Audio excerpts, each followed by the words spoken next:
Happy New Year! I'm Penny, Director of the Q Initiative, and in this video I'm going to share with you 6 things you can look forward to from Q in 2020 and what you need to do to make the most of them. Firstly, new members. 766 people have joined Q since this time last year. We're expecting numbers to continue to grow, not least because we'll be expanding across Ireland from the spring. Just think about what all those new connections could mean to your work and your joy in work. Take a look at the online directory and make it a resolution to reach out to at least 2 more people. There's a growing group of patient leaders in Q, but you've told us that Q could be doing much more to boost the involvement of service users in improvement. So this year we'll be collaborating with National Voices to design stronger ways to connect and support people and work in this area. Watch this space for how you can feed in. Networking and development. If you're thinking about your development goals for this year, think about how Q might help.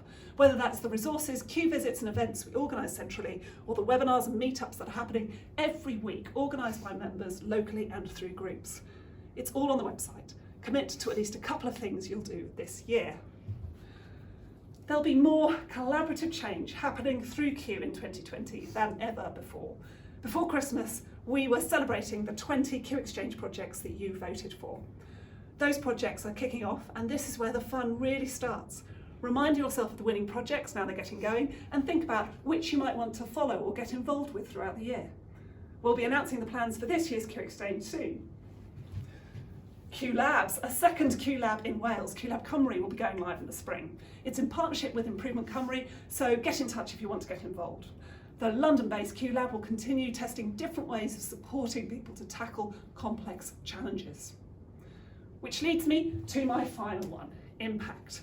The independent evaluation of the last 4 years of Q will be reporting in the spring, and we'll be sharing with you what it says as the results come in.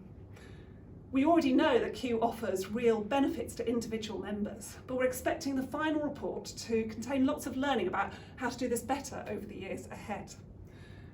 We also hope it will show where, when and how Q is starting to lead to more substantial collaborations as a critical mass of you come together within a local area or around a particular topic.